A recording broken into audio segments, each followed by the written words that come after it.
भेजिए, वो लिंक भेज दीजिए।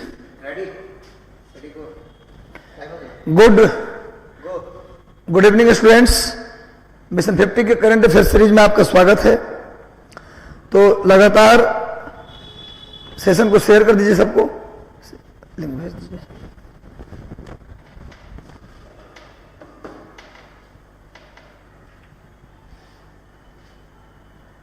सबको गुड इवनिंग, सबको शुभकामनाएं। लगातार मेहनत करते रहिए, क्योंकि लगातार जो शब्द है ना, वो तार को जोड़ देता है सफलता से। लगातार शब्द सफलता को तार से जोड़ देता है। एक शेर है, चमक सूरज की नहीं मेरे किरदार की है, चमक सूरज की नहीं मेरे किरदार की है, खबर आसमां में अखबार की है। चमक सूरज की नहीं मेरे किरदार की है, खबर आसमां में अखबार की है।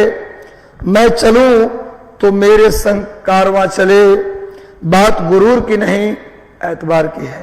तो इसी तरह से एतबार, विश्वास और हिम्मत बनाए रखिए, लगातार लगे रहिए, मेहनत करते रहिए, ताकि हर तरीके से सफलता आपको मिले। एक बात और बता दूं कि आज एमसीक्यू का जो कल लाया था मैंने, वो लास्ट में होगा। पहले हम करंट पढ़ लेंगे, तब लास्ट में एमसीक्यू करेंगे। तो एमसीक्यू जरूर करिएगा, क्योंकि उसमें जितने भी क्वेश्चन हैं, आसान से टफ तक, मैं सारे क्वेश्चन कराऊंगा।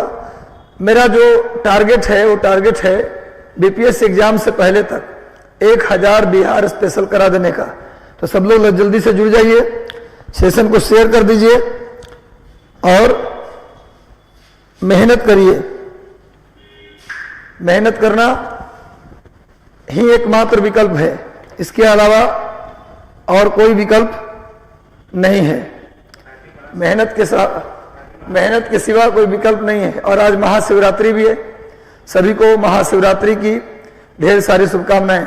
मैं भोले बाबा से प्रार्थना करूंगा कि आपके सारे सपने पूरे हो जाएं समय रहते। तो चलिए इस बात से ही हम करंट की शुरुआत करते हैं। लगे रहना है, भोर सा निकलते रहना है, सूरज सा उगते रहना है, मेहनत करते रहना है। तो चलिए आज के सीरीज का पहला क्वेश्चन हम लोग देखते हैं। आज के सीरीज का पहला क्वेश्चन सामने स्क्रीन पे है।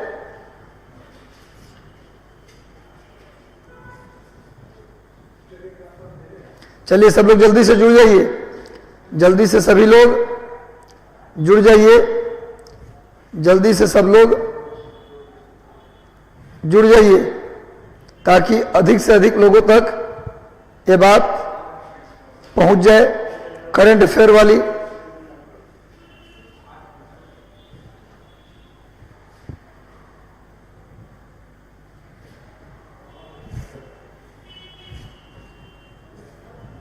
जल्दी से सबको जोड़ लीजिए, सेशन के साथ जुड़ जाइए, सबको सेशन से जोड़ भी लीजिए।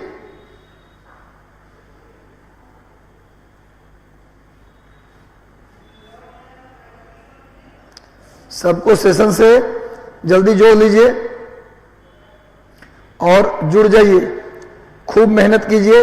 हिस्ट्री, साइंस, करंट अफेयर, इसको ज़्यादा फोकस करना है। हिस्ट्री, साइंस, करंट अफेयर को सबसे ज़्यादा फोकस करना है। हिस्ट्री, साइंस और करंट अफेयर को सबसे ज़्यादा फोकस करना है।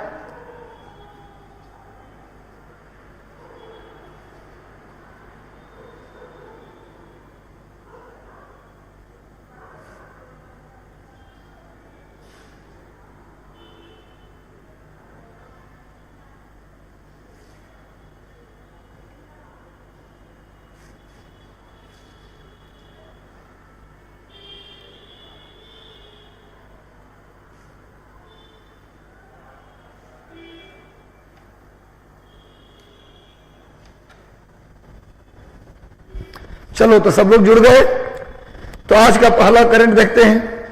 आज का पहला करंट है, फर्स्ट करंट है मेरे भाई, केंद्रीय सड़क परिवहन एवं राजमार्ग मंत्रालय ने एक अधिसूचना जारी करके कहा है कि अब हिट एंड रन मामले में अगर कोई गाड़ी किसी को टक्कर मार देता है तो इस मंत्रालय के द्वारा पहले 25,000 रुपये दिए जाते थे, अब कितने रुपए दिए जाएंगे? 2 लाख। सड़क परिवहन मंत्री कौन है? नितिन गडकरी। नितिन गडकरी सड़क परिवहन मंत्री हैं और ये नागपुर से सांसद हैं। नागपुर से सांसद हैं, ये नागपुर से सांसद हैं। सड़क परिवहन मंत्रालय का कहना है भाई कि हिट और रन केस में अब 25,000 से बढ़ाकर 2 लाख रुपए यानी 8 गुना हिट एंड रन मामले में मुआवजे की राशि को 8 गुना बढ़ा दिया गया है। और कितना कर दिया? 2 लाख। यदि कोई गाड़ी टक्कर मार के चला जाता है किसी को तो ऐसे में क्या होगा भाई? ऐसे में अब 2 लाख रुपए मिलेंगे मुआवजा के रूप में। ये सड़क परिवहन मंत्रालय ने निर्णय लिया है। नेक्स्ट आइए, हाल ही में श्रीनगर सरकार यानी जम्मू कश्मीर की जो सरकार है उसने मिशन जल थल शुरू किया है। नोट कर लीजिए, श्रीनगर सरकार का मतलब जम्मू कश्मीर जो केंद्र शासित प्रदेश है वहां के उपराज्यपाल कौन है? मनोज सिन्हा। जम्मू कश्मीर जो यूटी है उसके उपराज्यपाल कौन है? उपराज्यपाल हैं मनोज सिन्हा। इन्होंने घोषणा किया है मिशन जल थल का। इसके तहत क्या किया जाएगा? श्रीनगर की जितनी भी झीलें हैं और तालाब हैं उसकी सफाई की जाएगी। श्रीनगर के झील और तालाब के सफाई के लिए, श्रीनगर के झील और तालाब के सफाई के लिए मिशन जल थल, क्वेश्चन आएगा, मिशन जल थल की शुरुआत श्रीनगर में किया गया है। कहाँ किया गया? पूरे कश्मीर में नहीं, केवल श्रीनगर में। श्रीनगर में जितनी भी झीलें हैं उन सभी झीलों की सफाई के लिए मिशन जल थल। अगर बात करते हैं श्रीनगर की, तो श्रीनगर की बात करोगे तो श्रीनगर में लिख लो, यहां ट्यूलिप गार्डन है। ट्यूलिप गार्डन, श्रीनगर में ट्यूलिप गार्डन है। श्रीनगर में और क्या है? श्रीनगर में निशांत बाग। श्रीनगर में क्या भैया? निशांत बाग। और क्या है श्रीनगर में? शालीमार बाग।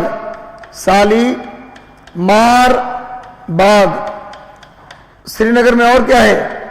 डल झील। श्रीनगर में डल झील है और श्रीनगर झेलम नदी के किनारे है। श्रीनगर में ट्यूलिप गार्डन है, श्रीनगर में निशांत बाग है, शालीमार बाग है, डल झील है और ये झेलम नदी के किनारे है। मिशन जल थल इसकी शुरुआत किया है श्रीनगर की सरकार ने। सिर्फ श्रीनगर के झीलों को और तालाबों की सफाई के लिए। वर्तमान में जम्मू कश्मीर के राज्यपाल मनोज सिन्हा हैं और लद्दाख के उपराज्यपाल आर.के. माथुर हैं। नोट कर लीजिए, श्रीनगर के उपराज्यपाल कौन है भैया? तो ये है श्रीनगर जम्मू कश्मीर के उपराज्यपाल मनोज सिन्हा है और लद्दाख के उपराज्यपाल आर.के. माथुर हैं। चलिए, तो इसको नोट कर लिए होंगे आप लोग। नेक्स्ट आते हैं, अगला करंट अफेयर देखिए, रूस का यूक्रेन पर। अभी तो समझ लीजिए कि जितने भी पश्चिमी देश हैं, खासकर यूरोप और अमेरिका के देश, ये रूस पर पड़े हुए हैं। और अभी एक भारतीय छात्र की गोली लगने से मौत हो गई है। यूक्रेन में पढ़ता था एक भारतीय छात्र जिसे गोली लग गई है, उसकी मौत हो गई है। ये स्थिति उतना आसान नहीं है जितना लग रहा है। तो भाई बस बात इतने है, रूस कहता है कि तुम मेरी बात मान लो। यूक्रेन को रूस कह रहा है कि तुम मेरी बात मान लो और तुम पश्चिमी देश के साथ मत जाओ, बस मेरे साथ आ जाओ, बाकी तुमको जैसे शासन करना है करो, समर्थन मेरा करो, बस इतने सा बात है। तो अब क्या हो रहा है? अब तो यूक्रेन जाने, तो भैया यूक्रेन पर रूस का जो यूक्रेन पर हमला हुआ है, यूक्रेन पर हमला हुआ है, इसके बाद पश्चिमी देशों ने स्विफ्ट प्रणाली, इससे रूस को बाहर कर दिया है। नोट कर लीजिए, स्विफ्ट प्रणाली से रूस को बाहर कर दिया है। स्विफ्ट का फुल फॉर्म क्या होता है? तो society for world wide inter bank financial telecommunication, ये स्विफ्ट का SWIFT, ये स्विफ्ट का फुल फॉर्म है, society for world wide inter bank financial telecommunication. ये इससे रूस को बाहर कर दिया गया है। इस जो स्विफ्ट प्रणाली है, इसका मतलब क्या होता है? विश्व की ऐसी प्रणाली जिसके साथ दो देशों के बीच आर्थिक लेन देन होता है। इसी प्रणाली के तहत दुनिया के एक दूसरे देश में आर्थिक लेन देन का काम करते थे। इसी को बोला जाता है स्विफ्ट सिस्टम। इससे रूस को बाहर निकाल दिया गया है। रूस पर कार्रवाई करते हुए देखो सामने ये स्विफ्ट का हमने एक डायग्राम दिया है। इसी सिस्टम के तहत, इसी सिस्टम के अकॉर्डिंग क्या किया जाता है? इसी सिस्टम के अकॉर्डिंग क्या किया जाता है मेरे भाई? इसके तहत आर्थिक लेन देन का काम होता है। इससे रूस को क्या कर दिया गया है? बाहर निकाल दिया गया है। नेक्स्ट आइए, मुख्यमंत्री नीतीश कुमार ने कहा है, क्या कहा भैया? ये बिहार स्पेशल है, नोट कर लीजिए, बिहार स्पेशल करंट है। मुख्यमंत्री नीतीश कुमार ने कहा है, ताड़ी नहीं होगा, ताड़ी। ताड़ी समझते हो ना? इसको बोलते हैं नीरा। क्या बोलते हैं भैया? नीरा। ताड़ी उत्पादन करने वाले लोगों को 1 लाख रुपए तक का मदद दिया जाएगा। जो व्यक्ति बिहार में ताड़ी का उत्पादन करेगा, उसके उत्पादन के लिए उसे 1 लाख रुपए तक का क्या मिलेगा? सरकारी सहायता मिलेगा। ये नीतीश कुमार ने घोषणा किया है। बिहार के मुख्यमंत्री नीतीश कुमार ने इसकी घोषणा किया है। बिहार सरकार ने मार्च 2023 तक, बिहार सरकार ने मार्च 2023 तक केंद्र सरकार द्वारा निर्धारित सोलर बिजली कोटा को हासिल कर लेगा। क्वेश्चन आएगा कि बिहार ने भारत सरकार की तरफ से दिया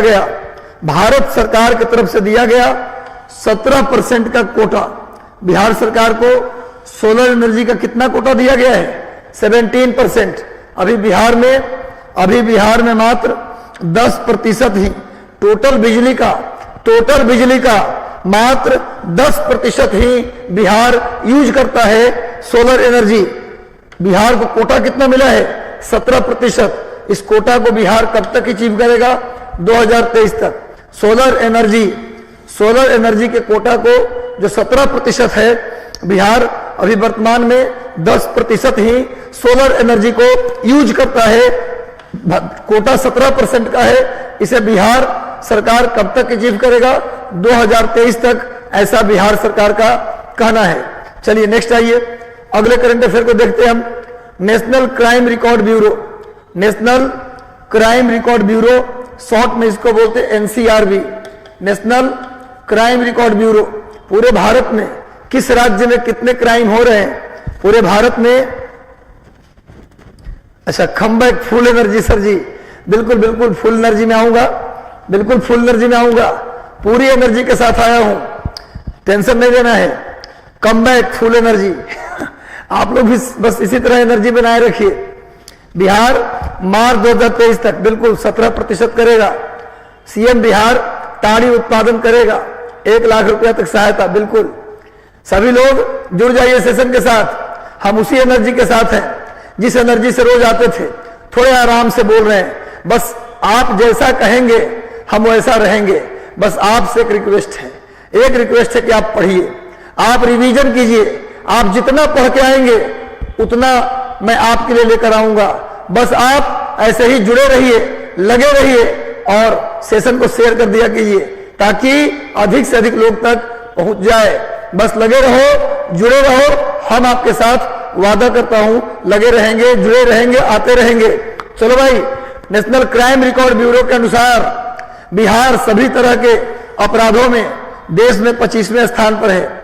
25वें स्थान पर नोट कर लीजिए, बिहार का स्थान क्राइम के मामले में, बिहार का स्थान क्राइम के मामले में कहवा है? 25वां है, जो कि ठीक है। पहला स्थान पे आप रहेंगे क्राइम के मामले में, ये ठीक नहीं है।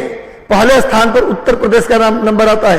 क्राइम रिकॉर्ड ब्यूरो के अनुसार उत्तर प्रदेश पहले स्थान पे है, लेकिन बिहार का स्थान 25वां है, ये सही है। तो चलिए लगातार सेशन से जुड़ जाओ और सेशन को शेयर कर दो। अभी बिहार का बजट पेश हुआ है। बिहार के उप मुख्यमंत्री तारकेश्वर प्रसाद, बिहार के उप मुख्यमंत्री और वित्त मंत्री तारकेश्वर प्रसाद हैं। उन्होंने कल 28 फरवरी को बजट पेश किया है। 28 फरवरी को क्या पेश किया भैया? बजट पेश किया है। 28 फरवरी को बजट पेश किया है तारकेश्वर प्रसाद ने। क्लियर है? यह बजट पिछले बार के बजट की तुलना में लगभग 9% अधिक है। इस बार का जो बजट की राशि है, इस बार की जो बजट की राशि है पिछले बार के बजट की तुलना में 9% ज्यादा है। क्वेश्चन आ जाए कि बिहार का बजट पिछले वर्ष की तुलना में इस बार कितना प्रतिशत अधिक रहा, तो 9% नोट कर लीजिए। और इसमें बिहार का बजट कितना का रहा? बिहार का बजट कितने का रहा मेरे भाई? बिहार का बजट रहा 2,37,691 करोड़ 19 लाख। लिख लीजिए भाई, कितने का बजट रहा? 2,37,691 करोड़ 19 लाख। बिहार का बजट पिछले बार की तुलना में 9% अधिक रहा। इसमें सार्वजनिक, सुनो, इसमें सबसे ज्यादा खर्च, क्वेश्चन आ जाए कि बिहार के बजट में पिछले बार की तुलना में कितना ज्यादा राशि रखा गया, तो 9%। और सबसे ज्यादा खर्च शिक्षा में रखा गया। सबसे ज्यादा खर्च शिक्षा में 16.5%। क्वेश्चन आ जाए कि बिहार के बजट में सबसे ज्यादा खर्च की राशि किस सेक्टर में रखा गया, तो शिक्षा के क्षेत्र में 16.5%। पिछले बार की तुलना में बजट की जो राशि है वो 9% अधिक है। नोट कर लीजिए मेरे भाई, इसको नोट कर लो, 9% ज्यादा है पिछले बार के बजट की तुलना में। सबसे ज्यादा खर्च शिक्षा पर। इसके साथ ही बिहार के विकास के लिए 6 सूत्री मॉडल, क्वेश्चन पूछा जाएगा कि बिहार के विकास के लिए कितना सूत्री मॉडल लाया गया, तो 6 सूत्री मॉडल। इस बार के बजट में बिहार के विकास के लिए 6 सूत्री मॉडल और शिक्षा पर 16.5% खर्च किया जाएगा। नोट कर लीजिए। नेक्स्ट आइए, बिहार सरकार ने अपने पुराने पोजीशन को दोहराते हुए इस बार के बजट में भी क्या बोला है? इस बार के बजट में कहा है इंटर पास करने वाली अविवाहित लड़कियों को विवाह कर लेगी, उसको नहीं, इंटर पास करने वाली अविवाहित लड़कियों को 25,000 मिलेगा और स्नातक पास करने वाली अविवाहित लड़कियों को 50,000 मिलेगा। पहले भी मिलता था, इस बार के बजट में भी कहा गया है कि अविवाहित लड़कियों को 25,000 इंटर यानी +2 पास करने पर मिलेगा और 50,000 उनको मिलेगा बीए पास करने पर। यानी बिहार की लड़की यदि स्नातक पास करती है तो उसे 25,000 मिलेगा, लेकिन शर्त है कि अविवाहित होना चाहिए। विवाह करने के बाद ये राशि नहीं मिलेगा। नेक्स्ट आते हैं, इस बार के बजट में काफी सारे प्रोविजंस किए गए हैं। आईआईटी पटना की मदद से, पटना नहीं बिहटा गई है, आईआईटी बिहटा की मदद से centre for excellence, IIT Bihta की मदद से, बिहटा पटना में ही क्या है?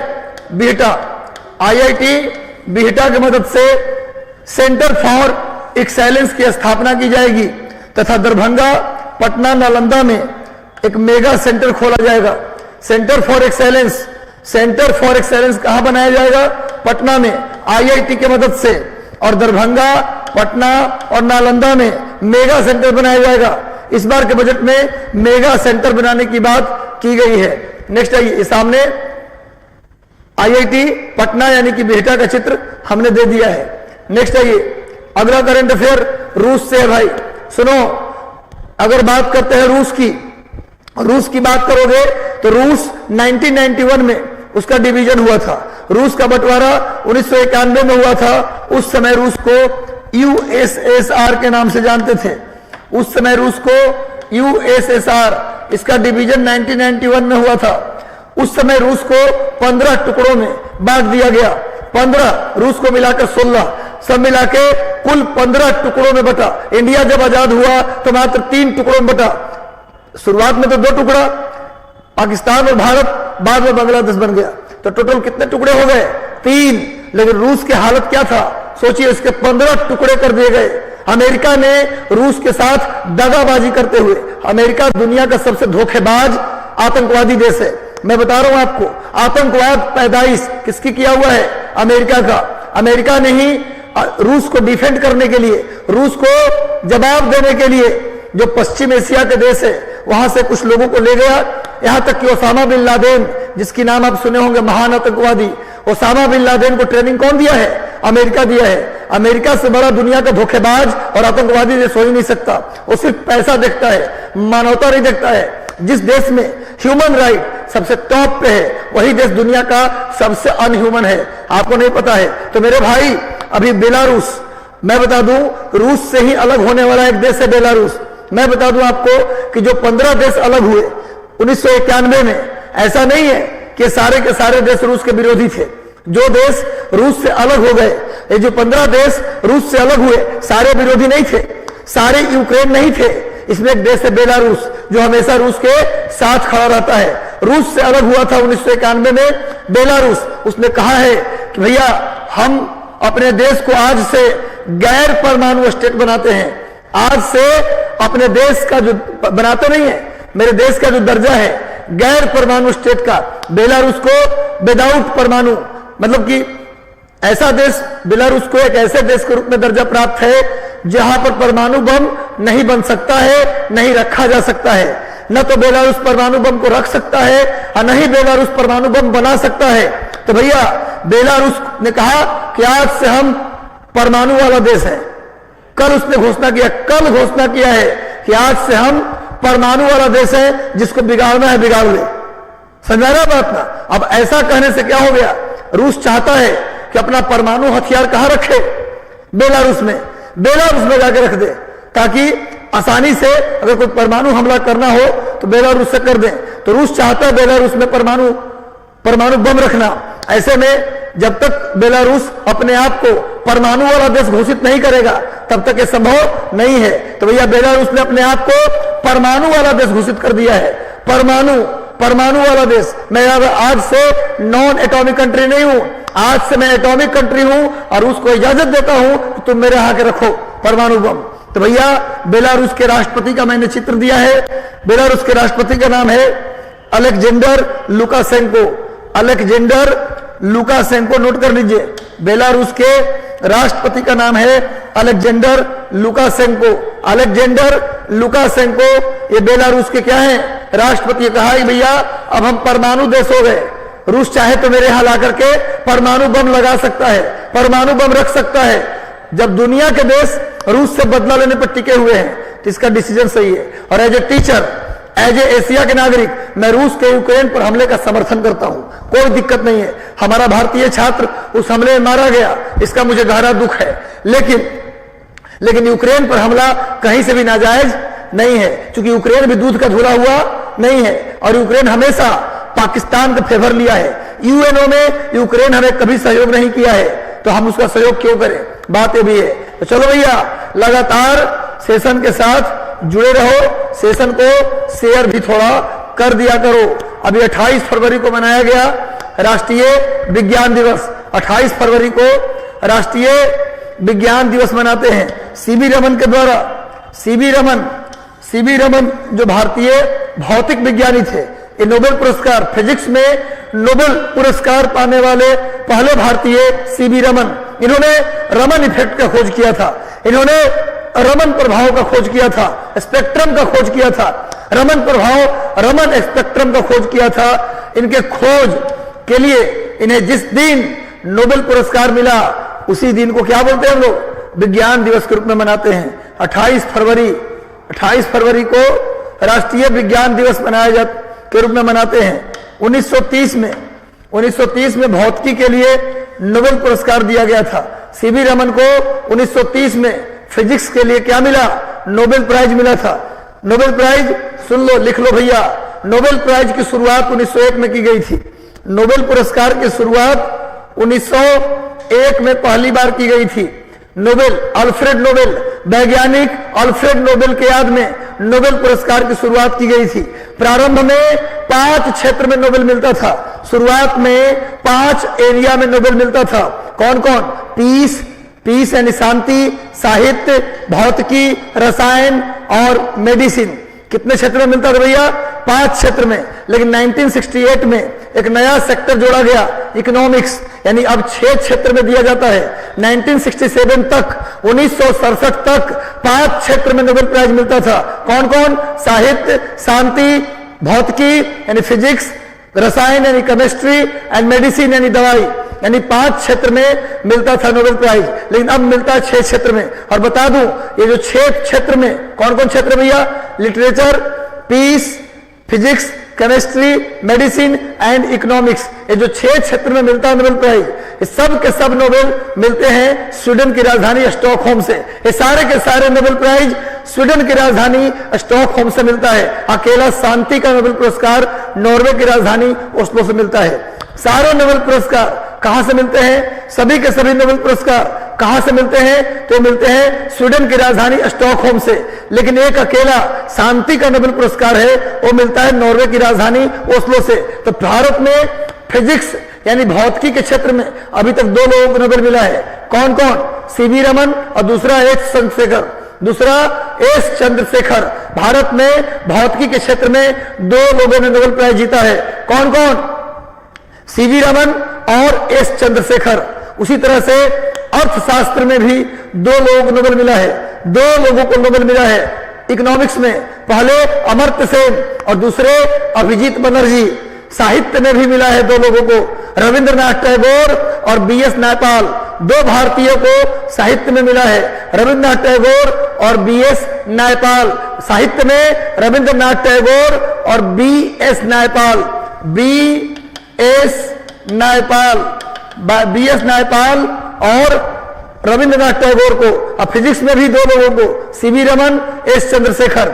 मेडिसिन में बस एक। मेडिसिन में भारत के अभी तक कितने लोग नोबेल जीते हैं? एक, हरगोविंद खुराना। मेडिसिन में अभी तक एक भारतीय हरगोविंद खुराना को मिला है। शांति में 2 लोगों को मिला है। पीस में 2 लोगों को मिला है, एक मदर टेरेसा और दूसरा मिला है किसको? कैलाश सत्यार्थी। मदर टेरेसा और कैलाश सत्यार्थी। शांति में भी 2 लोगों को, फिजिक्स में भी 2 लोगों को, सीवी रमन और एस चंद्रशेखर।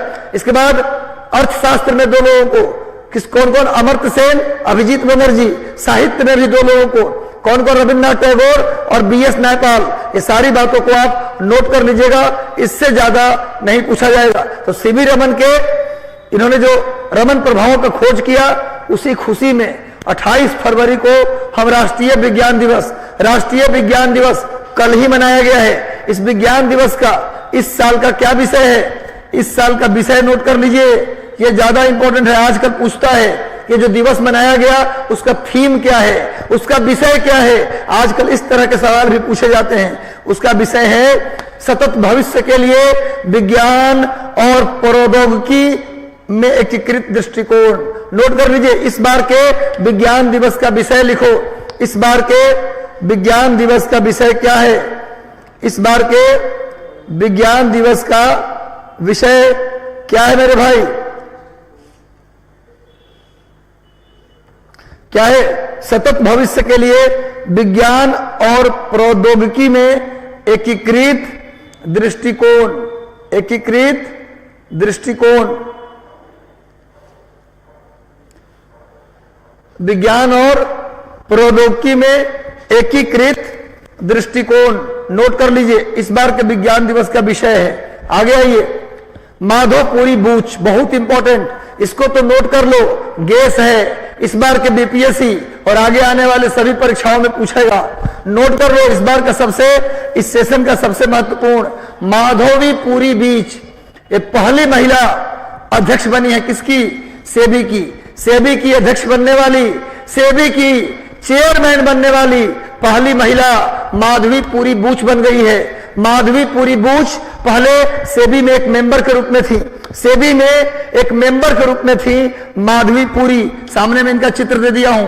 माधवीपुरी पहले सेबी के मेंबर थी, अब क्या बन गई हैं? अध्यक्ष बन गई हैं और सेबी के अध्यक्ष बनने वाली ये पहली महिला है पूरे सेबी के इतिहास में।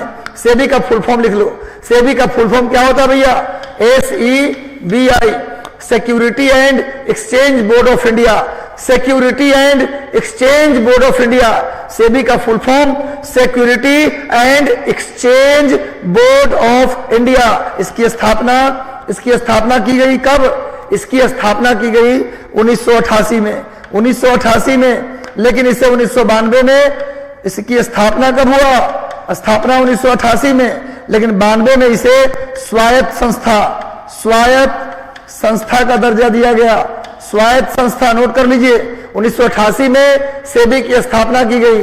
सेबी की स्थापना, security and exchange board of India की स्थापना 1988 में। इसे स्वायत्त संस्था की दर्जा कब दिया गया? 1992 में। और इसका हेडक्वार्टर कहाँ है भाई?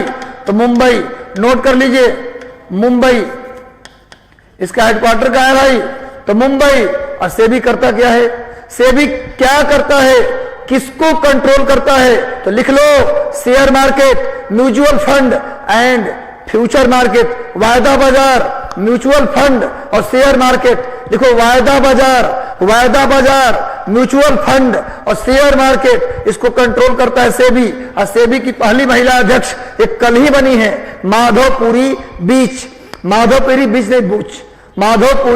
बुच, एक पहली महिला अध्यक्ष बन गई है सेबी की। सेबी क्या करेगा? शेयर मार्केट को कंट्रोल करेगा। सेबी क्या करेगा? म्यूचुअल फंड को कंट्रोल करेगा। सेबी क्या करेगा? वायदा बाजार को कंट्रोल करेगा।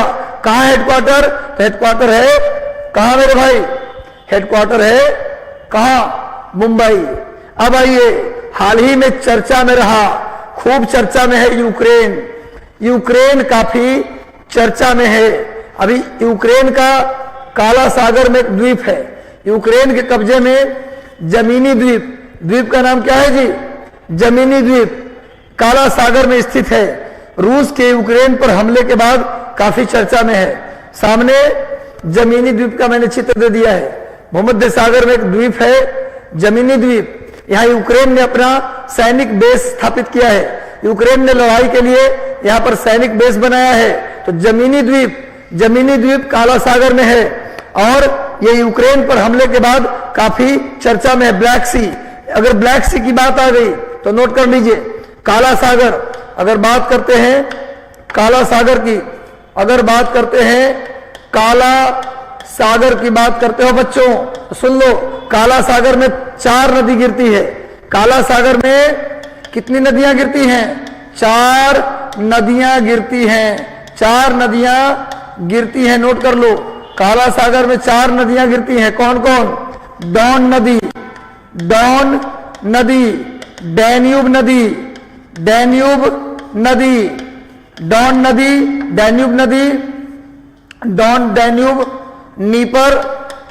नीपर नदी और निस्टर नदी। नोट कर लो, काला सागर में 4 नदियां गिरती हैं, डॉन, डैन्यूब, नीपर और निस्टर। काला सागर में गिरने वाली 4 नदियां, डॉन नदी, डैन्यूब नदी, नीपर नदी और निस्टर नदी। डैन्यूब यूरोप महादेश की दूसरी सबसे लंबी नदी है। डैन्यूब यूरोप महादेश की दूसरी सबसे लंबी नदी है। डैन्यूब यूरोप महादेश की दूसरी सबसे लंबी नदी है। डैन्यूब नदी, नोट कर लो, इंपॉर्टेंट है, पूछेगा एग्जाम में। काला सागर में गिरने वाली 4 नदियां, डॉन, डैन्यूब, नीपर, निस्टर। मैंने प्रॉमिस किया है, एक करंट के साथ साथ अगर कोई हिस्ट्री आएगा, यदि कोई ज्योग्राफी आएगा, यदि कोई पॉलिटी आएगा, कोई इकोनॉमी आएगा, तो वहीं उसे उड़ा दिया जाएगा। अगर बीच में, करंट के बीच में यदि कोई विज्ञान का प्रश्न आता है, कोई भूगोल का प्रश्न आता है, तो जो भी बीच में आएगा कोई बचेगा नहीं, उसे उड़ा दिया जाएगा भैया। तो काला सागर में 4 नदी गिरती है, डॉन, डैन्यूब, नीपर और निस्टर। डैन्यूब नदी यूरोप महादेश की दूसरी सबसे लंबी नदी है। लिख लीजिए, यूरोप महादेश की दूसरी सबसे लंबी नदी। हाँ, थोड़ा डिफरेंट है, नेम थोड़ा डिफरेंट है। अब इंडिया जैसा गंगा नदी नाम नहीं रहेगा भाई। लिखो भैया, डॉन नदी, डैन्यूब नदी, नीपर और निस्टर। डैन्यूब नदी यूरोप महादेश की दूसरी सबसे लंबी नदी है। यूरोप की सबसे लंबी नदी बोल्गा। यूरोप की सबसे लंबी नदी कौन है भैया? बोल्गा। अब लिख रहे हो तो लिख लो, लिख रहे हो तो लिख लो, भागो मत, लिख के जाओ। लिखो भैया, बोल्गा यूरोप महादेश की सबसे लंबी नदी बोल्गा, और दूसरी सबसे लंबी नदी डैन्यूब। तो लिख लो भैया, डैन्यूब नदी के किनारे, डैन्यूब नदी के किनारे, डैन्यूब नदी के किनारे, बहुत इंपॉर्टेंट है भाई, डैन्यूब नदी के किनारे, डैन्यूब नदी के किनारे। नोट कर लो मेरे भाई जल्दी से, लिख लो। ऑस्ट्रिया, ऑस्ट्रिया की राजधानी, ऑस्ट्रिया की राजधानी वियना है, राजधानी वियना है। डैन्यूब नदी के किनारे ऑस्ट्रिया की राजधानी वियना है। डैन्यूब नदी के किनारे यूगोस्लाविया, यूगोस्लाविया की राजधानी बेलारूस, राजधानी यूगोस्लाविया, एक सेकेंड, यूगोस्लाविया की राजधानी, यूगोस्लाविया की राजधानी कहां है भैया?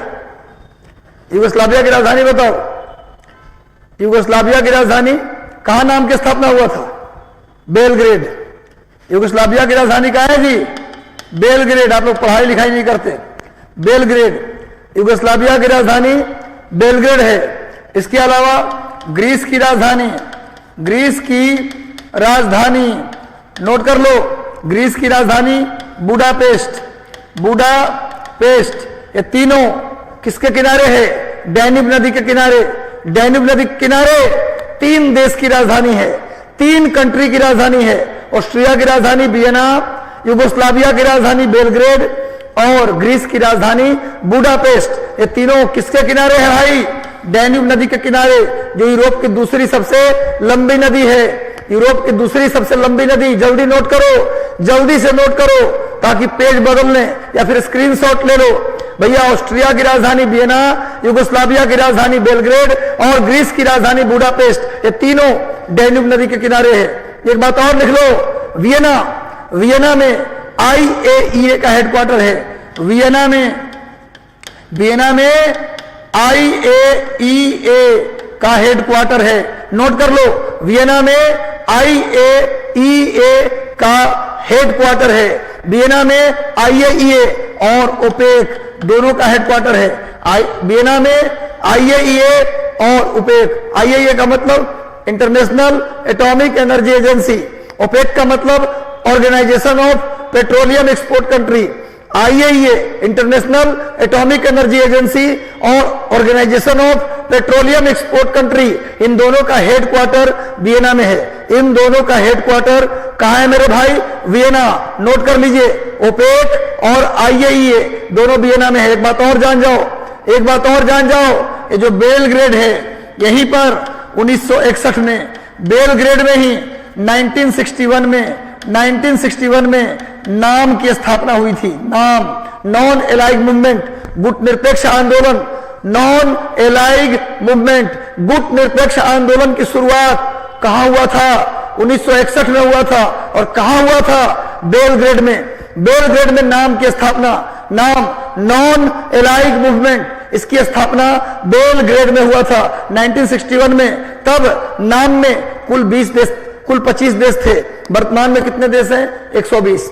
वर्तमान में नाम में कितने मेंबर हैं? 120। आगे आइए, बहुत कुछ जान गए इसमें। अब आ जाओ भाई, विश्वविद्यालय अनुदान आयोग यूजीसी ने नैक का नाम सुना है आपने? नैक का सर्टिफिकेट मिलता है कॉलेज को। अगर कॉलेज, भारत में जितने भी कॉलेज हैं, यूनिवर्सिटी के अंदर भारत के जितने भी विश्वविद्यालय हैं, उनके जितने भी कॉलेज हैं, उनकी बेहतरी के लिए सर्टिफिकेट प्रदान कौन करता है? नैक। यूजीसी के अंदर, विश्वविद्यालय अनुदान आयोग के अंदर एक डिपार्टमेंट है नैक। क्या डिपार्टमेंट भैया? नैक। उस डिपार्टमेंट के द्वारा क्या किया जाता है? कॉलेज को रैंक दिया जाता है, ग्रेड दिया जाता है। A grade, A++, B grade, C grade, college की स्थिति, उसका पेंट, पोचारा, दीवार, टेबल, बेंच, प्रैक्टिकल, उसका टीम आता है कॉलेज में जांच करने। नैक का। नैक किसका भाग है? यूजीसी का। नैक किसका भाग है भैया? यूजीसी का। इसके वैज्ञानिक प्रोफेसर भूषण पटवर्धन को राष्ट्रीय मूल्यांकन और प्रत्यायन परिषद, इसी को बोलते हैं नैक। नैक राष्ट्रीय मूल्यांकन और प्रत्यायन परिषद का अध्यक्ष बनाया गया है। नैक का अध्यक्ष किसको बनाया गया है? प्रोफेसर भूषण पटवर्धन को। नोट कर लीजिए, प्रोफेसर भूषण पटवर्धन को नैक का अध्यक्ष बनाया गया है।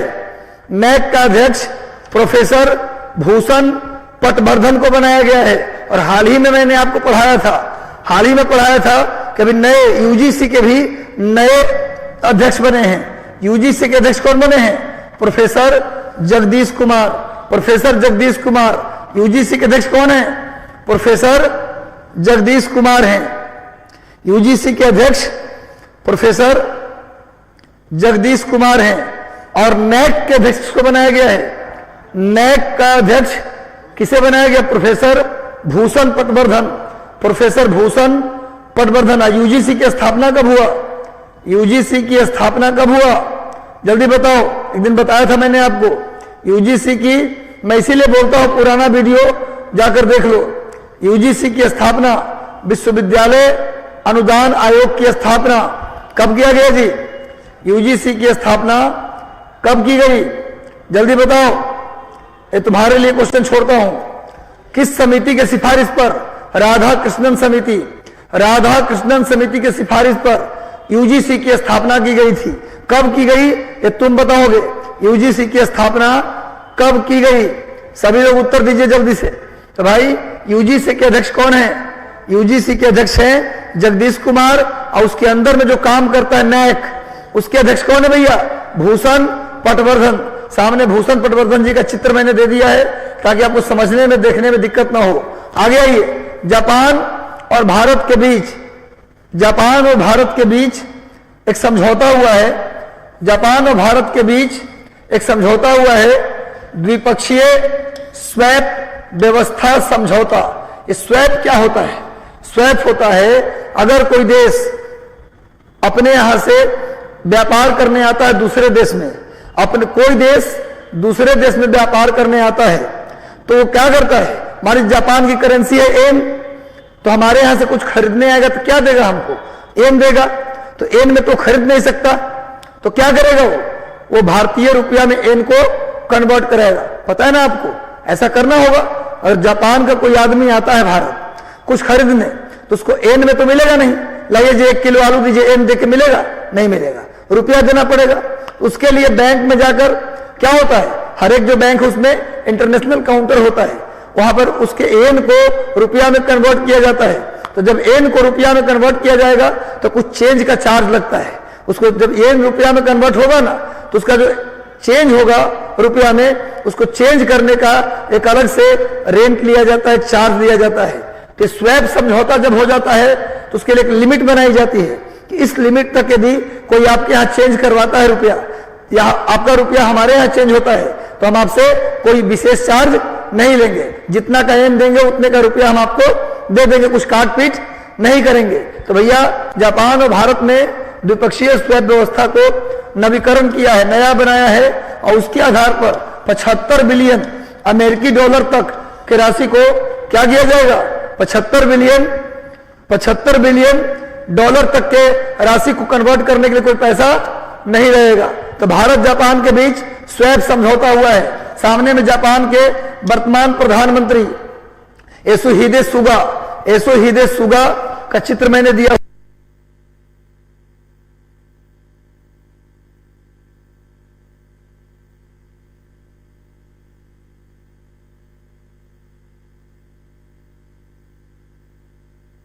चलो भाई, तो योशिहिदे सुगा 75 बिलियन डॉलर का भारत के साथ स्वैप समझौता हुआ है। क्लियर है? नेक्स्ट आइए जापान के साथ। जापान की राजधानी टोक्यो। अगर आप बात करते हैं जापान की, तो एक चीज और जान जाइए। जापान के आइलैंड पूछता है, जापान का द्वीप पूछता है। भैया क्या पूछता है? जापान के आइलैंड को नॉर्थ से साउथ अरेंज कीजिए, जापान के द्वीप को उत्तर से दक्षिण अरेंज कीजिए। तो आता है। तो सबसे पहले सबसे उत्तर में है होकाइडो, नोट कर लीजिए। जापान के द्वीप को अरेंज करने के लिए परीक्षा में आता है होकाइडो, उसके बाद होन्शु, उसके बाद शिकोकू, उसके बाद क्यूशु। नोट कर लीजिए मेरे भाई, जापान के द्वीप क्रम से बहुत इंपॉर्टेंट। ये जो चीज बताया हूं ना, रियल में क्रीम है। एक बार नहीं 55 बार पूछा गया है। पिछला 66वीं बीपीएससी में भी आया था। इनको अरेंज करने पूछता है, उत्तर से दक्षिण जापान के द्वीप, सबसे उत्तर में होकाइडो, उसके बाद होन्शु, उसके बाद शिकोकू, उसके बाद क्यूशु। नोट कर लीजिए, होकाइडो, होन्शु, क्यूशु, शिकोकू और उसके बाद क्यूशु। नोट कर लीजिए। आगे आते हैं, नेक्स्ट करंट अफेयर को देखते हैं। अंतरराष्ट्रीय ओलंपिक समिति ने यूक्रेन पर आक्रमण के जवाब में रूसी राष्ट्रपति व्लादिमीर पुतिन से ओलंपिक ऑर्डर पुरस्कार छीन लिया है। अब पुतिन पर लगातार कार्रवाई कर रहे हैं लोग। भैया, अंतरराष्ट्रीय ओलंपिक समिति इसने रूसी राष्ट्रपति व्लादिमीर पुतिन से एक पुरस्कार दिया था, ओलंपिक ऑर्डर पुरस्कार, ये छीन लिया गया है। क्वेश्चन आएगा, हाल ही में अंतरराष्ट्रीय ओलंपिक समिति ने किससे ओलंपिक ऑर्डर अवार्ड छीन लिया है? तो क्या आंसर होगा? Vladimir Putin. इस बार कभी छीनने छानने का प्रश्न आए तो सीधे पुतिन मार दीजिएगा। अगर ऑप्शन में पुतिन हो तो पुतिन आंसर होगा। जब भी कुछ छीन लिया गया तो पुतिन से छीन लिया गया। तो छीनने दीजिए, क्या प्रभाव पड़ता है? देश की सुरक्षा सबसे पहले जरूरी है। हमसे सारे अवार्ड छीन लो, लेकिन राष्ट्र की सुरक्षा से बड़ा दुनिया में कुछ नहीं है। धर्म, जाति, मजहब सब राष्ट्र के बाद आता है।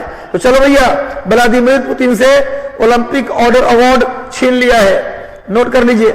आगे आइए, अंतरराष्ट्रीय ओलंपिक समिति ने छीन तो लिया ही है, साथ में दुनिया के लोगों से भी अपील किया है। अंतरराष्ट्रीय ओलंपिक समिति ने खेल संघ, दुनिया के जितने भी खेल संघ हैं, जितने भी उसके आयोजक हैं, उन सब से यूक्रेन के रूस के आक्रमण के बाद रूसी और बेलारूसी एथलीटों और उनके अधिकारियों को अंतरराष्ट्रीय आयोजनों से क्या कर दिया है? बाहर करने का, मतलब खुद तो कार्रवाई किया ही, और जितने भी खेल संघ हैं सबसे कहा है कि रूस के खिलाड़ी, अब बेलारूस के खिलाड़ी को बिल्कुल भाग लेने मत दीजिए। मतलब कहीं भी अगर मैच होता है तो रूस और बेलारूस के खिलाड़ी उसमें नहीं जाएंगे। एक तो अपने कार्रवाई कर रहा है और दूसरों को भी कार्रवाई करने का वो दे रहा है सलाह, देने दीजिए। अभी यूक्रेन पर रूसी आक्रमण के दौरान यूक्रेन का एक विमान था, मालवाहक विमान। यूक्रेन का ये क्या है जी? मालवाहक विमान है। लिखा है सामने एंटोनो 225, एंटोनो 225, देखिए सामने लिखा हुआ है एंटोनो 225, इसको मारकर गिरा दिया है। रूस ने यूक्रेन के एक कार्गो विमान, किसको बोलते हैं? कार्गो विमान हम उसी को बोलते हैं जो माल ढोता है। माल ढोने वाला जहाज को हम कार्गो विमान बोलते हैं। तो यूक्रेन का कार्गो विमान था एंटोनो 225, इसे मारकर रूस ने क्या कर दिया? गिरा दिया है। नोट कर लीजिएगा, एंटोनो 225 ये चर्चा में है, क्योंकि एक बहुत बड़ा यूक्रेन का मालवाहक कार्गो विमान था। इसे रूस ने नष्ट कर दिया है, करेगा ही नष्ट। जाओगे कहां? और वेस्ट इंडीज के महान स्पिन गेंदबाज जिनका नाम है सन्नी रामाधीन 92 वर्ष की अवस्था में इनका क्या हो गया? निधन। सन्नी रामाधीन का चित्र भैया, वेस्ट इंडीज के महान सलामी बॉलर, बल्लेबाज नहीं, सलामी bowler, spin bowler Sunny Ramadhin का निधन हो गया है। और सुन लो, 1950 में पहली बार वेस्ट इंडीज इंग्लैंड के साथ इंटरनेशनल मैच खेल रहा था, उस टीम के मेंबर थे। यानी कि पहला इंटरनेशनल मैच वेस्ट इंडीज ने जो पहला इंटरनेशनल मैच खेला था इंग्लैंड के खिलाफ 1950 में, उसके मेंबर रह चुके हैं सन्नी रामाधीन। इनका निधन हो गया। वेस्ट इंडीज कैरेबियन कंट्री है। वेस्ट इंडीज कहां? कैरेबियन सागर में है। लिख लीजिए, वेस्ट इंडीज कैरेबियन सागर में है। किस सागर में है? वेस्ट इंडीज का लोकेशन पूछे तो क्या बोलोगे? कैरेबियन सागर में वेस्ट इंडीज है। जुड़े रहो, क्रांति आ जाएगा। जीके का करंट अफेयर की क्रांति, हिस्ट्री, ज्योग्राफी, पॉलिटी, इकोनॉमी, सबकी क्रांति। और मैं आपके लिए बहुत जल्द प्लान कर रहा हूं मिसलेनियस क्लासेज की, जिसमें हिस्ट्री मिसलेनियस, पॉलिटी मिसलेनियस, सारा मिसलेनियस क्लास मैं आपके लिए लूंगा। पर लगातार जुड़े रहना होगा, लगातार बने रहना होगा, सेशन को शेयर करते रहना होगा, सेशन अच्छा लगे तो लाइक भी करता रहना होगा, और लगातार रिवीजन करते रहना होगा। हमारे करा देने से क्या होता है? कराने के लिए तो बहुत लोग पढ़ाते हैं, पढ़ाने के लिए तो पूरा दुनिया पढ़ रही है, पूरा दुनिया पढ़ा रहा है। सफलता सीट कितना है? 800। 6 लाख लोगों ने फॉर्म भरा है। कितने लोगों को सफलता मिलनी है? 800 को। समझ में आ रहा है क्या बोल रहा हूं? तो मेहनत करो, रिवीजन करो। चलो भैया, पैरा आर्चर मतलब तीरंदाज। आर्चरी अंग्रेजी में क्या बोलते हैं? आर्चर। हिंदी में तीरंदाजी। तीरंदाजी एक खेल होता है, तीर से निशाना साधना। तो महिला तीरंदाज, पैरा का मतलब विकलांग। जहां पर भी खेल में पैरा लगा हो, जहां पर भी खेल में पैरा लगा हो, आप समझना विकलांग, तो विकलांग खेल है। तो पैरा आर्चर, पैरा तीरंदाज पूजा जटियान ने दुबई में पैरा वर्ल्ड चैंपियनशिप के व्यक्तिगत वर्ग में रजत पदक जीता है। ऐसा करने वाली ये पहली भारतीय पैरा आर्चर बन गई हैं, पहली महिला बन गई हैं। कौन भाई? पूजा जटियान पहली महिला बन गई है जो तीरंदाजी में पैरा वर्ल्ड चैंपियनशिप में सिल्वर मेडल जीती हैं। इनको फाइनल में इटली की पैट्रिली विंसेंजा से हार का सामना करना पड़ा। अगर जीत जाते तो क्या मिल जाता? Gold medal. फाइनल में इटली की पैट्रिली विंसेंजा से इनको हार का सामना करना पड़ा। पैट्रिली विंसेंजा से इन्हें हार का सामना करना पड़ा, वरना ये गोल्ड मेडल जीत जाती। फिर भी रजत पदक जीतने वाली ये भारत की पहली महिला बन गई हैं। पैरा आर्चर पूजा जटियान रजत पदक जीतने वाली, दुबई में पैरा वर्ल्ड चैंपियनशिप में सिल्वर मेडल जीतने वाली ये भारत की पहली पैरा आर्चर बन गई हैं। आगे आइए, 1 मार्च को शुरू किया गया है अंतरराष्ट्रीय, 1 मार्च को प्रारंभ किया गया है अंतरराष्ट्रीय महिला दिवस सप्ताह। लिख लीजिए, 1 मार्च से लेकर 7 मार्च तक चलेगा। 7 मार्च तक चलेगा। क्या चलेगा? अंतरराष्ट्रीय महिला दिवस सप्ताह। अंतरराष्ट्रीय महिला दिवस सप्ताह ये चलेगा 1 मार्च से 7 मार्च। आपसे एग्जाम में पूछेगा कि अंतरराष्ट्रीय महिला दिवस सप्ताह कितने से कितने तारीख के बीच चला। आपसे ऑप्शन देगा 1 फरवरी से 7 फरवरी, 1 जनवरी से 7 जनवरी, 1 मार्च से 7 मार्च। बहुत लोग उसी में कंफ्यूज हो जाएंगे। तो 1 मार्च से 7 मार्च के बीच क्या मनाया जाएगा? बिल्कुल लेटेस्ट करंट अफेयर है। 1 मार्च से 7 मार्च के बीच अंतरराष्ट्रीय महिला दिवस सप्ताह को मनाया जाएगा, जिसके जो किस अवसर पर मनाया जाएगा? आजादी के अमृत महोत्सव के एक भाग के रूप में, प्रतिष्ठित सप्ताह के रूप में इसे मनाया जाता है। इसके अंतर्गत महिलाओं की सुरक्षा और सशक्तिकरण की बात की जाती है। इसका मनाने का उद्देश्य क्या है? अंतरराष्ट्रीय महिला दिवस सप्ताह मनाने का उद्देश्य महिला का सिक्योरिटी और उसका एम्पावरमेंट, सशक्तिकरण और सुरक्षा। इस सप्ताह को मनाने का उद्देश्य है। आजादी के 75 साल पूरे हो गए, उस उपलक्ष्य में हम क्या मना रहे हैं? अमृत महोत्सव। आजादी के 75 साल पूरे हो गए, इस उपलक्ष्य में क्या मना रहे हैं? अमृत महोत्सव। और इसका टैग लाइन है, लोगो है India at the rate 75। Note कर लीजिए, अमृत महोत्सव का लोगो है India at the rate 75। Next आइए, अगले करंट की ओर बढ़ते हैं हम लोग। नेक्स्ट करंट है राष्ट्रीय सांख्यिकीय कार्यालय। राष्ट्रीय सांख्यिकीय कार्यालय, इसका शॉर्ट होता है NSO। राष्ट्रीय सांख्यिकीय कार्यालय, नेशनल स्टैटिस्टिकल ऑफिस। इसने अनुमान लगाया है कि भारत का जो राष्ट्रीय आय है, भारत की जो GDP है, कितना प्रतिशत रहा? 8.9%। भारत की GDP का NSO ने कितना अनुमान लगाया है? 8.9%। GDP का मतलब सकल घरेलू उत्पाद का मतलब GDP, और GDP का मतलब नेशनल इनकम, राष्ट्रीय आय। तो भारत का जो नेशनल इनकम है NSO द्वारा कितना अनुमान लगाया गया है? 8.9%। 8.9% याद कर लीजिएगा। नेक्स्ट आइए, भारत के राष्ट्रीय आय निकालता कौन है? भारत का राष्ट्रीय आय निकालता कौन है मेरे भाई? तो निकालता है CSO। नोट कर लीजिए, भारत का राष्ट्रीय आय निकालने का काम कौन करता है? CSO, सेंट्रल स्टैटिस्टिकल ऑर्गेनाइजेशन, केंद्रीय सांख्यिकीय संगठन, उसे शॉर्ट में हम लोग CSO कहते हैं। भारत का नेशनल इनकम कौन निकालता है? CSO। इसकी स्थापना 1951 में की गई थी। CSO, सेंट्रल स्टैटिस्टिकल ऑर्गेनाइजेशन, इसकी स्थापना 1951 में की गई है। पढ़ते रहना है, चलते रहना है, आगे बढ़ते रहना है, क्योंकि हमारा देश भी आजादी के बाद निरंतर प्रगति कर रहा है। तो हमारा भी जीवन का नाम, जिंदगी जो है प्रगति का ही नाम है।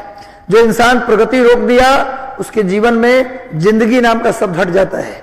जीवन में अगर जिंदगी लानी है तो प्रगति करिए, एक कदम बढ़ाइए, लेकिन बढ़ाइए।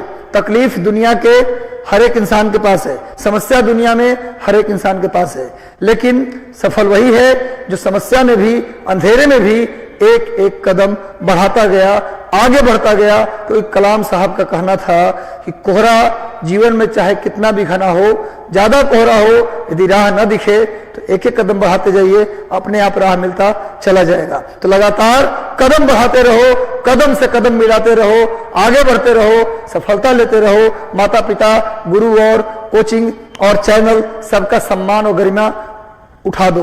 ये तुम्हारे ऊपर है कि हम जो मेहनत कर रहे हैं वो कहां पहुंचता है, ये तुम पहुंचाओगे। मेहनत करो। चलो भैया, CSO भारत में नेशनल इनकम निकालता है। आगे आ जाओ। 1 मार्च से 7 मार्च के बीच सिर्फ अंतर्राष्ट्रीय महिला दिवस सप्ताह नहीं मनाया गया, बल्कि इसके साथ साथ 1 मार्च से 7 मार्च के बीच जन औषधि दिवस सप्ताह भी मनाया जा रहा है। जन औषधि दिवस सप्ताह, जन औषधि दिवस सप्ताह भी कब मनाया जा रहा है? 1 से 7 मार्च के बीच। और इसका विषय क्या है? विषय नोट कर लो, जन औषधि जन उपयोगी। इसका विषय है, लिख लो, जन औषधि जन उपयोगी, जन औषधि जन उपयोगी, जन औषधि दिवस सप्ताह 1 मार्च से 7 मार्च के बीच। थीम यानी विषय क्या है? जन औषधि जन उपयोगी। और भारत सरकार ने निर्णय लिया है कि 2025 तक प्रधानमंत्री भारतीय जन औषधि केंद्र की संख्या को बढ़ाकर 10,500, यानी प्रधानमंत्री जन औषधि केंद्र खोले जाएंगे 2025 तक। 2025 तक प्रधानमंत्री जन औषधि केंद्र खोला जाएगा 10,500। और 1 मार्च से 7 मार्च के बीच जन औषधि सप्ताह मनाया जा रहा है, जिसका विषय जन औषधि जन उपयोगी है। और प्रधानमंत्री जन औषधि केंद्र के कितने बनाए जाएंगे? 10,500। कब तक? मार्च 2025 तक। नोट कर लीजिए। अब भारत के स्वास्थ्य मंत्री कौन है? भारत के स्वास्थ्य मंत्री मनसुख मावड़िया। भारत के स्वास्थ्य मंत्री कौन है जी? मनसुख मावड़िया। लगातार जुड़े रहो, लगे रहो और फोड़ते रहो और तोड़ते रहो भैया, क्योंकि तोड़ना फोड़ना का ही नाम ही जिंदगी है। लगातार खुश रहो, इतना पढ़ो कि मन में एक अजीब तरह का सेटिस्फैक्शन आ जाए कि मैंने आज पढ़ा है। जिस दिन तुम रात को जग के पूरी रात पढ़ लेते हो, अगले दिन भले ही आंख में चुभता है, सर भारी लगता है, लेकिन मन में एक अजीब तरह की सुकून मिलता है कि आज हमने रात भर पढ़ा है, आज हमने इतना कंप्लीट किया है। पढ़ाई करने के बाद इतनी मन में संतुष्टि आती है।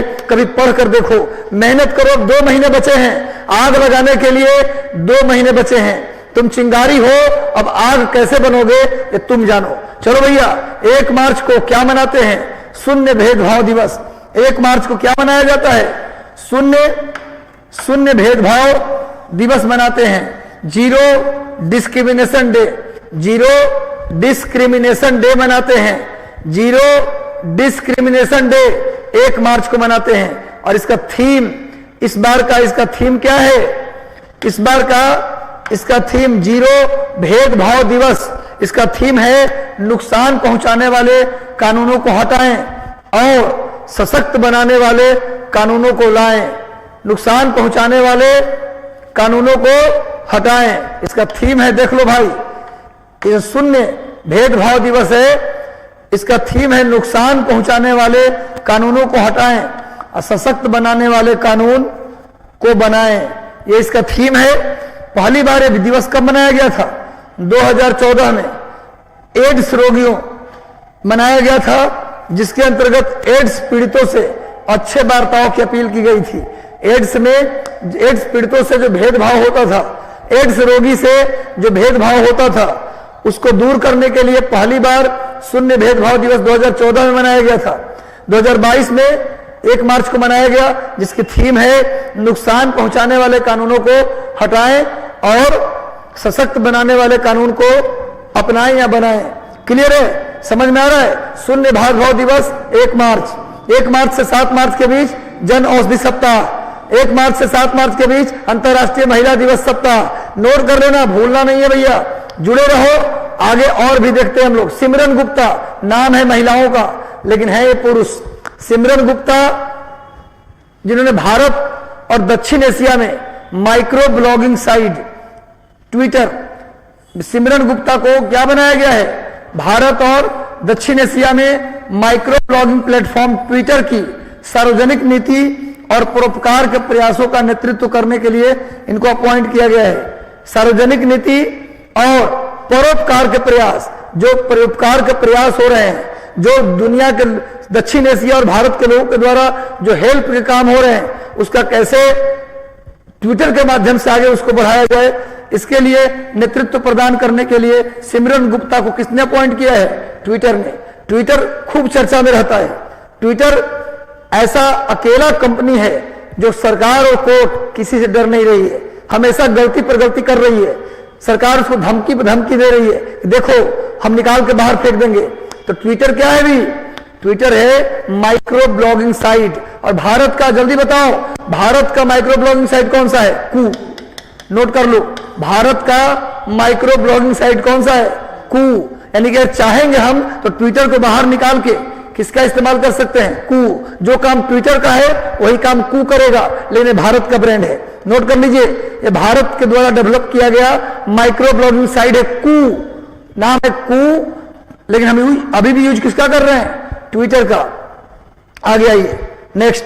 उस सिमरन गुप्ता का चित्र सामने दिया हुआ है, देख लीजिए। आगे आते हैं भाई, नेक्स्ट। न्यू डेवलपमेंट बैंक, बहुत इंपॉर्टेंट, बहुत ज्यादा इंपॉर्टेंट, जल्दी नोट करो, ये परीक्षा के लिए बहुत ज्यादा महत्वपूर्ण है। न्यू डेवलपमेंट बैंक, इसी को हम लोग बोलते हैं BRICS development bank. BRICS development bank, new development bank को ही क्या बोलते हैं? BRICS development bank. भैया इसके द्वारा गुजरात के इंटरनेशनल फाइनेंस टी-सिटी नहीं, tech city, sorry tech city है गुजरात में, इंटरनेशनल फाइनेंस टेक सिटी में अपना कार्यालय खोलेगा। ऐसा करने वाला ये पहली बहुपक्षीय एजेंसी बन गई है, पहली बहुपक्षीय एजेंसी, पहली मल्टीलैटरल एजेंसी, पहली दुनिया की पहली मल्टीलैटरल एजेंसी बन गई है न्यू डेवलपमेंट बैंक, जो गुजरात के इंटरनेशनल फाइनेंस टेक सिटी में अपना सेंटर खोलेगी। न्यू डेवलपमेंट बैंक अपना एक ब्रांच खोलेगी, कहां? गुजरात के टेक सिटी में अपना ब्रांच खोलेगी। ऐसा करने वाली दुनिया की पहली बहुपक्षीय एजेंसी बन गई है। न्यू डेवलपमेंट बैंक ब्रिक्स देशों के संगठन का बैंक है, जिसकी स्थापना 2014 में, न्यू डेवलपमेंट बैंक की स्थापना, ब्रिक्स डेवलपमेंट बैंक की स्थापना 2014 में। इसका मुख्यालय चीन के संघाई में है, चीन के संघाई। नोट कर लीजिए, ब्रिक्स डेवलपमेंट बैंक या न्यू डेवलपमेंट बैंक एक ही बात है। इसकी स्थापना 2014 में, हेडक्वार्टर संघाई। यदि बात करते हैं ब्रिक्स की, इसकी स्थापना 2009 में ही कर दी गई थी। ब्रिक्स यानी Brazil, Russia, India, China and South Africa. Brazil, Russia, India, China और साउथ अफ्रीका, इनको मिलाकर क्या बनता है? ब्रिक्स। अब ब्रिक्स ने अपने देश में एक दूसरे देश को मदद करने के लिए क्या बनाया 2014 में? ब्रिक्स डेवलपमेंट बैंक, जिसका हेडक्वार्टर संघाई में है। नोट कर लीजिएगा। और पहला बहुपक्षीय एजेंसी बन गया दुनिया का, पहला बहुपक्षीय एजेंसी बन गया न्यू डेवलपमेंट बैंक, जो गुजरात के टेक सिटी में अपना केंद्र यानी अपना एक क्या बनाया है? Regional headquarter. आगे बढ़ते हैं। भारत चीन के बाद, बहुत इंपॉर्टेंट है, भारत चीन के बाद 25 फरवरी से चरणबद्ध तरीके से T+1 स्टॉक निपटान तंत्र को लागू करेगा। पहले इसको लागू करने वाला दुनिया का पहला देश कौन है? चीन। इसका मतलब समझिए, T+1 का मतलब एक है T और एक है T+1। यदि शेयर मार्केट से जुड़ा हुआ यदि कोई प्रॉब्लम है तो उसी दिन हम दूर करेंगे, तो इसको T बोलते हैं। और T+1 का मतलब जिस दिन प्रॉब्लम हुआ उसके अगले दिन इसको निपटाएंगे, तो उसको बोलते हैं T+1। इस प्रॉब्लम को, इस निपटान प्रणाली को T+1 कहते हैं। इसको अपनाने वाला दुनिया का दूसरा देश कौन बन गया? भारत। और पहला देश कौन है? चीन। शेयर मार्केट संबंधी जो भी प्रॉब्लम होगा उसी दिन निपटाएंगे, तो इसको T कहते हैं, केवल T। और T+1 का मतलब उस दिन न निपटा के हम अगले दिन निपटाएंगे। नोट कर लीजिए, 25 फरवरी से T+1 को लागू करेगा और इस संबंध में सेबी की ओर से 1 जनवरी 2022 को ही निर्देश जारी कर दिया गया था। इस संबंध में 1 जनवरी 2022 से ही निर्देश जारी कर दिया गया था। कोई बात नहीं है, कोई बात नहीं, हो जाएगा, इससे कोई दिक्कत नहीं है। इसका अर्थ है व्यापार लेन देन का दिन। T का मतलब यानी जिस दिन स्टॉक बेचा जाता है, और यहां T+1 का मतलब कि वास्तविक स्टॉक निपटान के अगले दिन निपटान करेंगे। यानी तो पहले ही बता दिया, अगर जिस दिन शेयर मार्केट में जो आया, क्या बोलते हैं उसको, व्यापार, उसी दिन निपटाते हैं तो इसको T कहते हैं, अगले दिन निपटाते हैं तो इसको T+1 कहते हैं। नोट कर लीजिएगा। सेबी के बारे में बता चुका हूं। सेबी का हेडक्वार्टर मुंबई, स्थापना 1988, स्थापना 1988। इसे स्वायत्त संस्था का दर्जा कब मिला? 1992, बता चुका हूं पहले हैं। आगे नेक्स्ट चलिए, इसी में एक और करंट शामिल है, Cochin international airport. Cochin international airport Bharat का पहला एयरपोर्ट जो सोलर एनर्जी से चालित है, कंप्लीट। भारत लिख लो, कोचीन इंटरनेशनल एयरपोर्ट जो 2015 से ही भारत में, जो 2015 से ही भारत का पहला एयरपोर्ट है जिसने कंप्लीट अपना एयरपोर्ट सोलर एनर्जी से चलाता है। सोलर एनर्जी कंप्लीट सौर ऊर्जा से चलने वाला भारत का पहला एयरपोर्ट केरल का कोचीन एयरपोर्ट है। केरल का कोचीन एयरपोर्ट है। इसके बारे में क्या है? कोचीन एयरपोर्ट लिमिटेड ने केरल के कन्नूर जिले में 6 मार्च को 12 मेगावाट सौर ऊर्जा संयंत्र का प्रारंभ किया है। यह हवाई अड्डा 2015 से ही पूर्ण रूप से सूर्य ऊर्जा से चल रहा है। यानी कि अभी हाल ही में केरल के कन्नूर में इसने 12 मेगावाट का एक सोलर प्लांट लगाया है अपनी तरफ से। किसने लगाया है? Cochin airport, Cochin international airport limited के द्वारा 6 मार्च को लगाया जाएगा भाई 12 मेगावाट सौर ऊर्जा संयंत्र। और लिख लीजिए, भारत का पहला एयरपोर्ट है जो कंप्लीटली किससे चल रहा है? सौर ऊर्जा से चल रहा है। अभी मैंने बताया था कि सिंगापुर भारोत्तोलन अंतरराष्ट्रीय प्रतियोगिता 2022, उसमें मीराबाई चानू क्वालिफाई कर ली है। अगले राष्ट्रमंडल खेल के लिए मैंने बताया था पिछले क्लास में, पिछले लेक्चर में आप लोग पढ़ लीजिएगा। मीराबाई चानू क्वालिफाई कर ली हैं अगले राष्ट्रमंडल के लिए। कैसे क्वालिफाई की? सिंगापुर भारोत्तोलन अंतरराष्ट्रीय प्रतियोगिता 2022 में सिल्वर मेडल इन्होंने क्या जीता है? सिल्वर मेडल जीतकर इन्होंने क्या किया है? क्वालिफाई कर लिया है। किसमें? राष्ट्रमंडल खेल के लिए। तो सिंगापुर भारोत्तोलन अंतरराष्ट्रीय प्रतियोगिता 2022 में इंडिया ने कुल कितने मेडल जीते हैं? भारत ने कुल 8 मेडल जीते हैं। 8 मेडल जीता है, जिसमें 6 स्वर्ण है, 1 रजत है और 1 कांस्य है। कुल मिला के सिंगापुर भारोत्तोलन अंतरराष्ट्रीय प्रतियोगिता में भारत ने कितने मेडल जीते? भारत ने कुल कितने मेडल जीते? 8, जिसमें 6 स्वर्ण, 1 ब्रॉन्ज और एक सिल्वर, टोटल 8। इसमें मीराबाई चानू ने जीतकर अपनी जीत को सुनिश्चित करके क्या किया इन्होंने राष्ट्रमंडल खेल के लिए, जो कहां होने वाला है? बर्मिंघम में। अगला राष्ट्रमंडल खेल बर्मिंघम, लिख लीजिए। कॉमनवेल्थ गेम कहां होने वाला है? बर्मिंघम। उसके लिए इन्होंने क्वालिफाई कर लिया है। नोट कर लीजिए। आगे आइए, नेक्स्ट अगला करंट अफेयर है भाई। 1 मार्च को विश्व नागरिक सुरक्षा दिवस भी मनाते हैं। भैया जन औषधि दिवस तो मनाते ही हैं, 1 मार्च को जन औषधि दिवस मनाते हैं, साथ में 1 मार्च को विश्व नागरिक सुरक्षा दिवस भी मनाते हैं। विश्व नागरिक सुरक्षा दिवस 1 मार्च को मनाया जाता है। इसका थीम है इस बार का नागरिक सुरक्षा हर घर में प्राथमिक उपचार। इसका थीम है नागरिक सुरक्षा दिवस। नागरिक सुरक्षा दिवस 1 मार्च को मनाते हैं और इसका थीम क्या है? नागरिक सुरक्षा, हर घर में प्राथमिक उपचार। नेक्स्ट आइए, नेक्स्ट आ जाओ।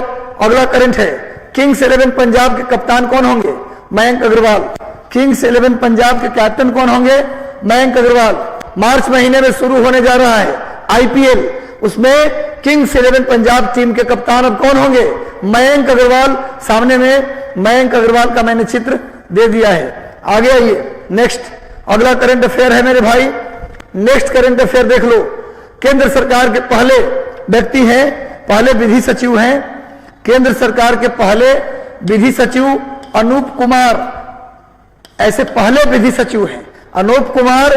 भारत सरकार के ऐसे पहले लॉ सेक्रेटरी हैं जिनको डायरेक्ट हाई कोर्ट का क्या बनाया गया है? जज। दिल्ली हाई कोर्ट के जज आज तक कोई विधि सचिव नहीं बन पाया है। भारत सरकार के पहले विधि सचिव अनूप कुमार दिल्ली हाई कोर्ट के क्या बन गए हैं? जज बन गए हैं। दिल्ली हाई कोर्ट के जज बनने वाले पहले लॉ सेक्रेटरी कौन बन गए? अनूप कुमार। नोट कर लीजिएगा, सामने में अनूप कुमार का चित्र दिया गया है, ये दिल्ली हाई कोर्ट के जज बने हैं। अब आइए, रक्षा मंत्रालय ने भारत इलेक्ट्रॉनिक लिमिटेड के साथ, रक्षा मंत्रालय ने एक समझौता किया है। भारत इलेक्ट्रॉनिक्स लिमिटेड यानी BEL, भारत इलेक्ट्रॉनिक्स लिमिटेड के साथ रक्षा मंत्री राजनाथ सिंह, रक्षा मंत्रालय ने भारत इलेक्ट्रॉनिक लिमिटेड के साथ एक समझौता किया है। 1075 करोड़ रुपए का यह समझौता है, जिसके तहत T90 जो टैंक है इसको क्या बनाया जाएगा? और मॉडर्न किया जाएगा। भारत के T90 टैंक, जिसको भारत के T90 टैंक को और मॉडर्न बनाने के लिए 1075 करोड़ रुपए का समझौता रक्षा मंत्रालय ने किसके साथ किया है? बेल के साथ किया है। नोट कर लीजिए, सामने में T90 टैंक का चित्र दे दिया हूं, देख लीजिए। इसको और ज्यादा मॉडर्न बनाने के लिए भारत इलेक्ट्रॉनिक लिमिटेड के साथ रक्षा मंत्रालय ने कितने रुपए का? 1075 करोड़ रुपए का समझौता किया है। नेक्स्ट आइए, टेनिस के ATP रैंकिंग में, टेनिस के ऑल ATP होता है ना, all tennis ATP all tennis ranking में रूस के डेनियल मेदवेदेव ने नोवाक, सर्बिया के खिलाड़ी हैं ये कहाँ के हैं? लिख लीजिए, ये पूछता है किस देश के खिलाड़ी हैं।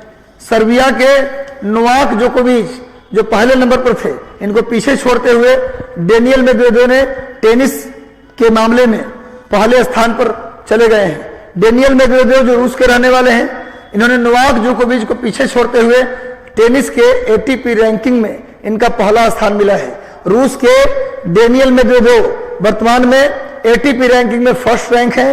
किनको पीछे छोड़ा है? सर्बिया के नोवाक जोकोविच को। चलिए नेक्स्ट आइए, अगला करंट अफेयर आइए। रोहित शर्मा, लगता है पुराना करंट अफेयर है। रोहित शर्मा ये कराया भी था पहले, T20 में सबसे अधिक रन बनाने वाले दुनिया के खिलाड़ी बन गए हैं। मतलब T20 में दुनिया में सबसे ज्यादा रन किसके नाम है? रोहित शर्मा के नाम। इससे पहले किसके नाम था? न्यूजीलैंड के खिलाड़ी मार्टिन गुप्टिल और भारत के खिलाड़ी विराट कोहली। तो विराट कोहली और न्यूजीलैंड के मार्टिन गुप्टिल को पीछे छोड़ते हुए रोहित शर्मा T20 में सबसे अधिक रन बनाने वाले खिलाड़ी बन गए हैं। एक बात और, भारत 1000 वनडे खेलने वाला दुनिया की एकमात्र टीम बन गई है। लगातार 9 नहीं, अब 13 हो गया। लगातार 13 T20 जीतने वाला, लगातार 13 T20 जीतने वाला दुनिया का देश कौन बन गया है?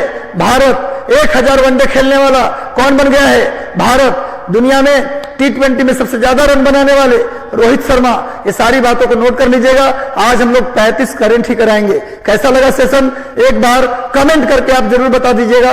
एक बार सेशन आपको कैसा लगा कमेंट करके जरूर बता दीजिएगा कि सर सेशन अच्छा लगा, बढ़िया लगा, और कोई सुझाव हो तो भी दे दीजिएगा, और सेशन अच्छा लगा हो तो लाइक कर दीजिएगा। चलिए मिलते हैं MCQ के साथ। All the best.